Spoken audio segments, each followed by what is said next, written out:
In the silence of the trophy room, where the echoes of past conquests resonate, we discover how to lead as men. It is not solely about the trophies we proudly display, but the courage to learn from defeats, humbly lead, and forge a legacy worth more than any physical accolade. Together, we'll discover how to lead from the trophy room. Hey guys, welcome to Leading from the Trophy Room, episode number 8. Jeremy. Hey Beau, today I'm going to be the host. You're the host. I'm the host, and you're not even going to be the co-host today. All right, Here's what's going to happen today. Guys, I'm going to interview Beau. All right, so I've been looking forward to this episode, Beau, because we've been talking about it for a while. What just happened? Like, what's been the big thing that guys watched on TV last week?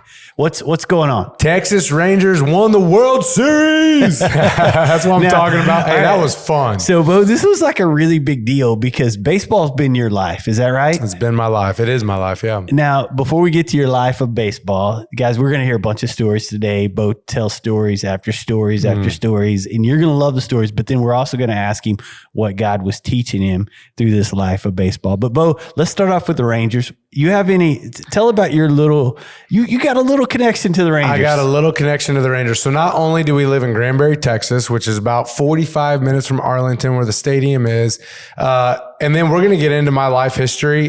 But I've never grown up with a baseball team because my dad, which we'll get into, and just cheering for whatever team my dad was a part of. So you've had multiple teams. Yeah, so I probably 12. Okay. So I've never had identity in a team. Like that was just my team that I cheered for. So when we moved to Texas, I told my family, hey, we got to pick some teams we've got to cheer for. So Cowboys, of course. Fun. Let's go Cowboys. Yeah. Rangers. And then we went through colleges because I don't have a college either.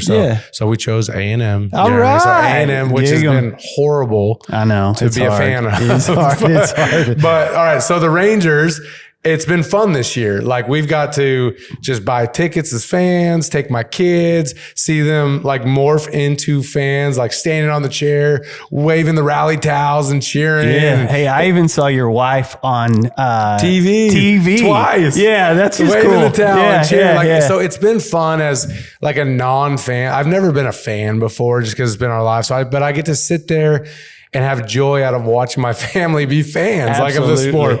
And then the Rangers,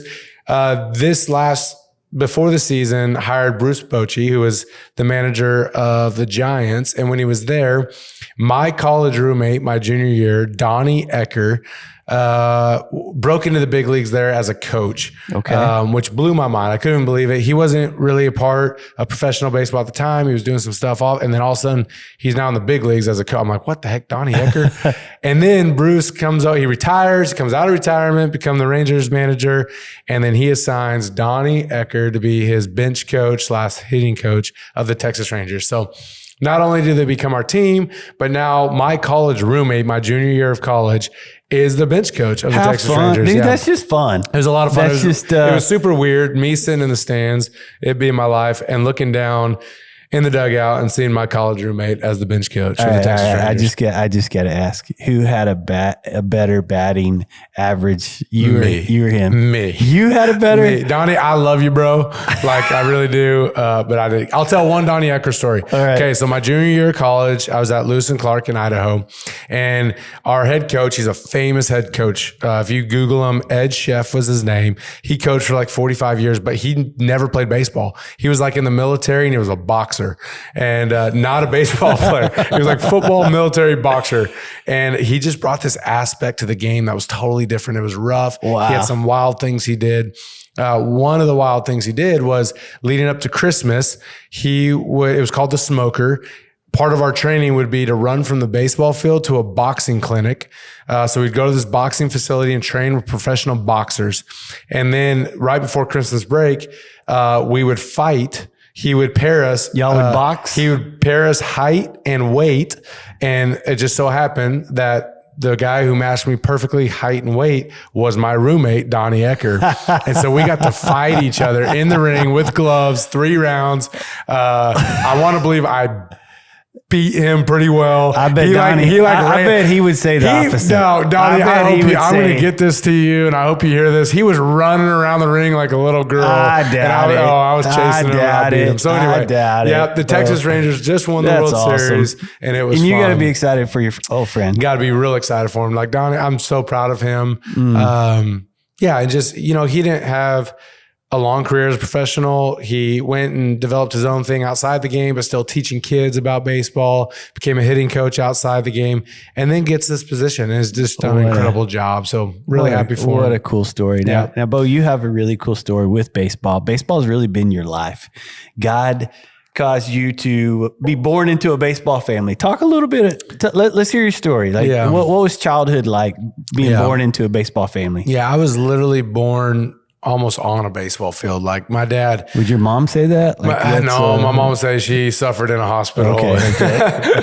But like, all my memories, like, just, it was baseball. Like, it was around baseball stadiums. It was around baseball towns, small town America, across the United States. Because my dad went to junior college a couple years, then went to, Arizona and got drafted out of there, went to the Expos, played in the big leagues, got to the big leagues really quick, and then blew out his knee, ended his career the year I was born. So when I was born... Hey, hold on. One real cool thing about your dad. What's his connection with Nolan Ryan? Yeah, so my dad... so when he was in the big leagues, he was with the Expos, and Nolan Ryan was pitching. And my dad was his record-breaking strikeout. So don't quote me on the number. It was 3,000 something. So my dad's in the record book. That's funny. A funny part about that, when I was playing in professional baseball, I was at a diner in some town, and I was eating at this diner. I look up on the wall, and they had like records, baseball history. And it might have been Nolan Ryan's records. I don't know. And they had them written down. And there it was, like 1978. Brad Mills strikeout. So I got to text my dad, like, dude, I took a picture. I'm like, you're in the record book for striking out. Oh, that's funny. Hey, and what's cool is you can find it on YouTube. So if you guys YouTube Brad Mills, Nolan Ryan strikeout, you'll see it's a backdoor curveball, which means it's an outside curveball. That was a good 8 inches off the plate. So he struck out looking, which you never want to do, but it was a ball. And so like, if you tell him to this day, he'll like fight you on it. Like, I saw the pitch correctly. The umpire screwed me. It was a ball. Like, so Nolan Ryan's record-breaking strikeout, he didn't even throw a strike. It was a ball. Yeah, so anyway. And there's a long story that goes into that too. Yeah, so your dad's in the big leagues. He becomes a coach. Well, he blows out his knee the year I was born. So 1986, he blew out his knee. He's on crutches when I was born. And it ruined his career. Back in the day, there was none of this like arthroscopic surgery. They split you open. Like, he has a 16-inch scar on his knee.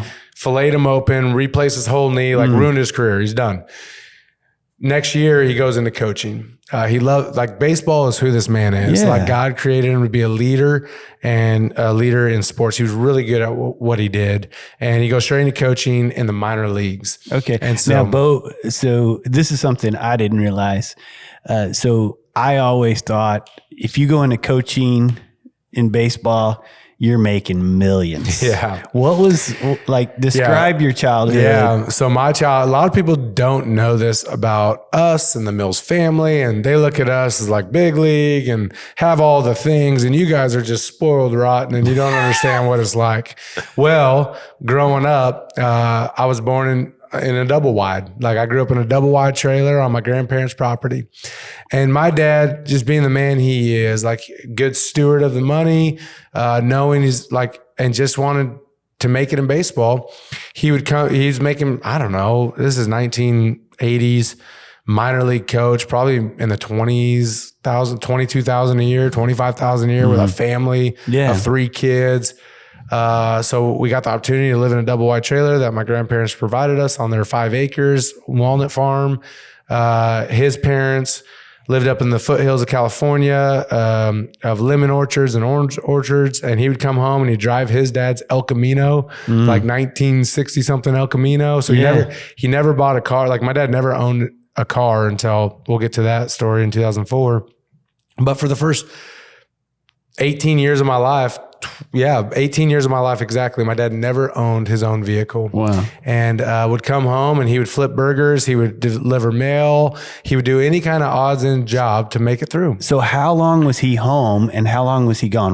Talk about that a little bit. So my dad, baseball season, and a lot of people don't know this either about baseball. You leave around Valentine's Day every year. So in February, beginning of February.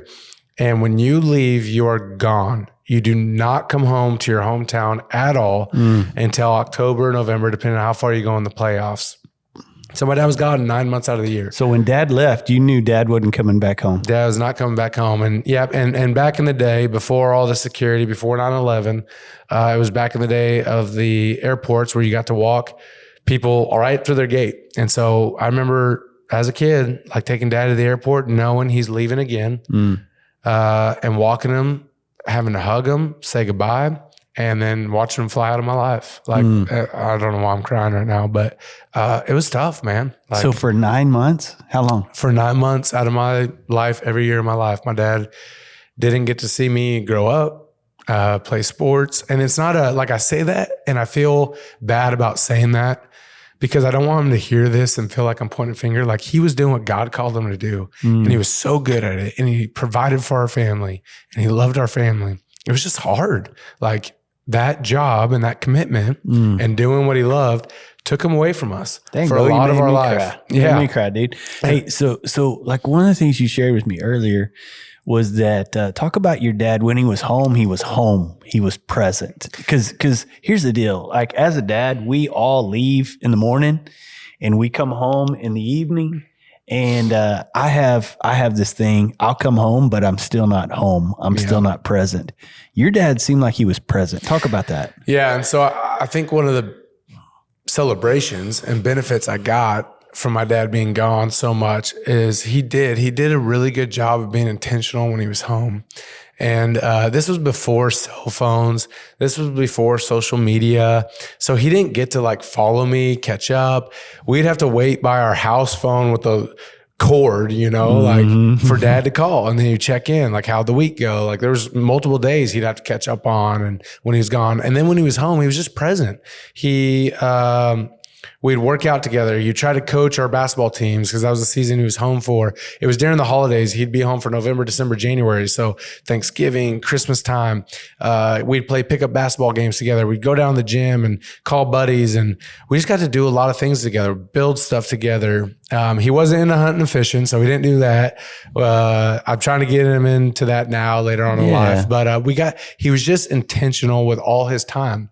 And I was sharing with you before we started recording just where I'm at in life right now, looking back and just wondering like why, because my dad, I talk about my dad a lot. Like I honor my dad. I look up to him. And he made a big impact. He had a huge impact in my life. And it's wild to think about that, knowing this man was only in my life a few months out of the year, my whole life.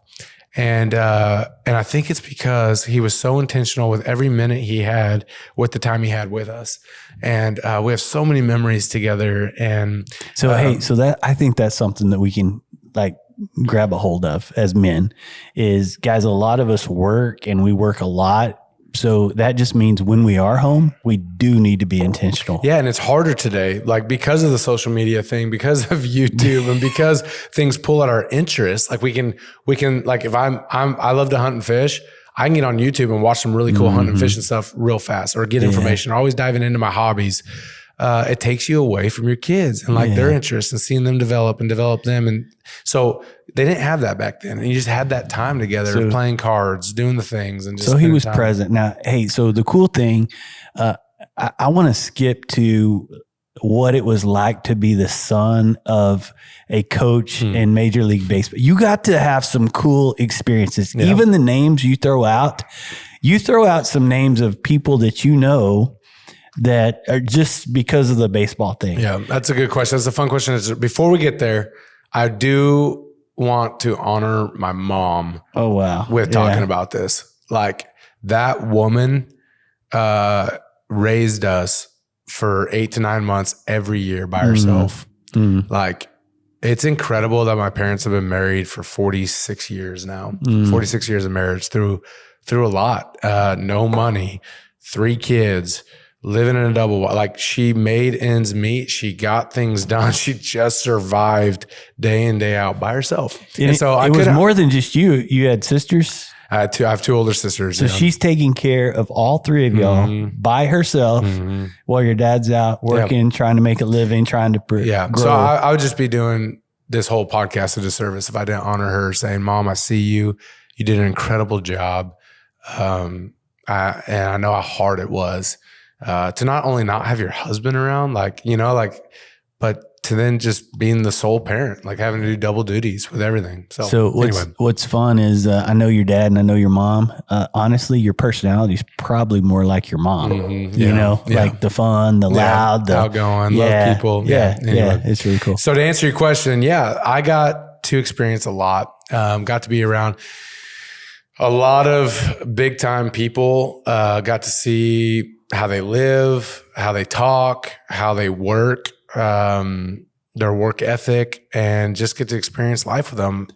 What was it like in the club? You got to be in the clubhouse as a kid, right? Yeah, I got to see men in a clubhouse, which you get to see them from all angles in the shower and on the field. Like I got to experience I just hung out. That was my home. So, all right. So to see my dad when we had the time, typically every summer we would pack up the old van we had and we would travel and drive to wherever dad was. So that's how we spent our summer. I would live for 2.5, 3 months. And this was, probably between I was born and 10 years old, because then I got into sports and I was playing in the summertime and couldn't leave as much. Yeah. But during that time, we got to go visit dad, and we would live where dad was at. We'd get a apartment or whatever, and we just live where dad's at. And every day I'd go to the ballpark with him at 11 a.m. and then we'd get home at midnight. And that was our life. Like I was raised on hot dogs and peanuts. And I remember when he was in the minor leagues as a kid, sitting down. So they have grounds crew. The grounds crew is who takes care of the field. Well, they have their own like little clubhouse out behind right field. This is like Des Moines, Iowa. And the grounds crew guy doubled as he had like his license to build fireworks. And so like during the game, he'd be down there with like gunpowder and all the stuff and like building fireworks. And I would sit there at like 8 years old watching this guy build fireworks, and then we'd go and he'd launch them off after the game. I bet it was great. It was just awesome. And they got me my first tackle box and fishing. So I get those experiences. And then we get to the big leagues when I was about 9 years old. And so here we go, going to major cities, major ballparks, showing up, and there's Mark McGwire and Sammy Sosa and Barry Bonds. You're seeing guys that are on TV. Yeah, like that had to be big so time, cool. like famous. Like I'm hitting in the batting cage with Barry Bonds. And by the way, you and Barry Bonds are hitting in the batting cage? Hitting in the tunnel in the batting cage at in San Francisco. Yeah, and honestly, like I didn't know any better. Like it was just you weren't even impressed. I didn't ask for his autograph. Yeah. I didn't go get a baseball card. It was just that was normal to me. That was literally what I grew up in. And it was normal to be in a big league clubhouse, to take BP with the guys, to stay on the field with them and field ground balls. And it was just normal. They were just dudes to me. And people always ask me, they always want to know who my favorite player was. And who was and it surprises everybody when I say this. My favorite player was Scott Rowland. He was the third baseman for the Philadelphia Phillies. My dad was there 4 years as the first base coach, and he played the position I played. So I was a third baseman growing up, and so I got to always take ground balls with this guy, Scott Rowland. He's in the Hall of Fame. And but he's not a name. Like I was around a lot more famous people than Scott Rowland. But Scott Rowland carried himself with integrity. Oh, wow. He worked hard. He was a great husband. And at 10 years old, I recognized you that. recognize, hey, that's a man that I want to be like. I just want to be around him. Like he did everything right and good. And he was a great player. And so he's not the most famous guy. He's not the most, but he was just, I was attracted to him. Like I just wanted to be next to Scott Rowland. And awesome. He was my idol. And so Scott Rowland, third baseman for the Philadelphia Phillies. That's amazing. Hey, so did you ever get to experience the World Series yourselves? Yeah. So my dad, worked his way through the minor leagues, got to the big leagues, was in the big leagues for about 7 years with a couple organizations, became a bench coach with the Montreal Expos in 2003. which a bench coach is right below the manager. So you have a manager and a bench coach. And a bench coach does everything a manager does. He just doesn't deal with the media. So the bench coach is like his right-hand man. So he breaks in 2003 as like his first major role is the bench coach. So your dad, he's told me that the bench coach is like the players coach. Yeah. He focuses on the players. Yeah. He's kind of the manager of the clubhouse, the culture of the team. Yeah. He needs to do like his history of how to make guys the most successful in certain situations. So when the manager looks to him and is like, hey, what do I do here? It's the 7th inning. We have this. Well, hey, here's he has all the information right there for the manager, so he can make the best decisions as his manager. And I truly believe, I might be a little biased, I think my dad will go down as one of the best bench coaches of all time. I mean, he's a bench coach for 12 years in the big leagues and very successful and did some really cool things. Anyway, so 2003 becomes the bench coach of the Expos. 2003, if you remember, this is when like the Red Sox and Yankees were just become the Red Sox Yankees, major rivalries. And the manager of the Red Sox at the time leaves their pitcher in for too long, Keith Folk, and he gives up a home run to Boone in New York. That loses the series for him, doesn't allow him to go to the World Series. Manager gets fired, gone, and they hire Terry Francona. The Red Sox do in 2004. Well, Terry Francona was my dad's college roommate. They're best friends. They were in Philadelphia together. They work well together. So Terry then asked my dad to become the bench coach in Boston. So my dad accepts. Expos let him go. I think there was actually a trade they had to do. Really? Which I don't know how many trades have been done for coaches. Yeah. But like, I don't know, there's some kind of rule or something. So they had to trade for him. My dad goes to the Red Sox in 2004. Red Sox have never won a World Series in 86 years. And my dad's first year there. And this is like, they call this team like the group of idiots or something. It was like the most fun team to be around. I'm a freshman in college at this time. And so I'm old enough now and I'm getting good at baseball myself and doing well. So anytime I got to go out and see my dad or be around the Red Sox, or if they came to California and played the California teams, I got to go take BP with them, hang out with them. I'm older now, right? I'm almost 18. And so anyway, this is Johnny Damon, Manny Ramirez, Big Papi, all these guys. I mean, we go Kurt Schilling, David Lowe. We go down their roster, and it's just you can remember all these guys. Oh, it's an incredible team. So they make the playoffs. They get to the Yankees again. So here we are, 2003. They played the Yankees. The manager the year before got fired because of this series. It's a big deal. Like in sports, it's a big deal with the rivalries. It's a big deal to the owners. Like they try to beat each other. Like literally, that's their one goal. It's like hatred. Yeah, that's right. The Red Sox, my dad's team goes down 0-3. It's best of 7. They go down 0-3 to the Yankees. And like, oh my gosh, like we're going to lose. They're going to lose again. My dad will probably be fired. Here we go again. It's all over again. Yeah. And they win 4 in a row against the Yankees to go to the World Series. And it was just incredible. Like that was just, you can look that up, watch video of that. It's just incredible series, multiple walk-offs. Incredible series. Go to the World Series, sweep the Cardinals in 2004, and win the first World Series in 86 years. They break the curse. It's called the curse of the Bambino. Yeah. Because the Red Sox traded Babe Ruth to the Yankees, and they just say it's curse of Bambino. So they break the curse, win the World Series. I got to fly out. I asked my college coach, hey, I'm leaving. Like, you can't say yes or no. Like, no matter what you say, I'm getting on a plane, flying out and experiencing this. So I got to be a part of that whole thing. Got to be a part of every game, was in the clubhouse for every game. So you were at the games? There's pictures of me like grabbing champagne bottles. I'm like 17 years old in the clubhouse celebrating with the team. Oh, wow. Actually, game 4 of the World Series, because they swept them. It was only 4 games. We were in St. Louis. And I'm sitting with Terry's son, Nick Francona, Kurt Schilling, and me on the couch of the clubhouse. And Kurt won't let us move. Like he's superstitious. They're winning and I want to get up and go. And he's like, no, we're not moving. The clubbies came in to put up the tarps so they can celebrate. He said, take that down.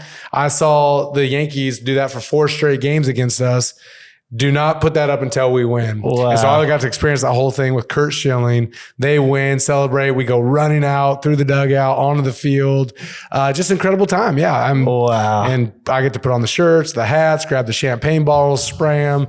Got to ride. That's incredible, man. Yeah. I got to ride in the airplane back with them. We land in Boston at like 6 a.m. probably, and the airport shuts down. They have the runway lined with people celebrating. It was just to see that, like to see the people and how much they cared about the sports and like this, like they're crying. Yeah. They're on their way to work and they're like stopping and jumping out of their cars as the bus goes by because we're going from the airport to the stadium. It was just incredible. And then we got to be a part of the parade in the duck boats. I think there was 4 million people there.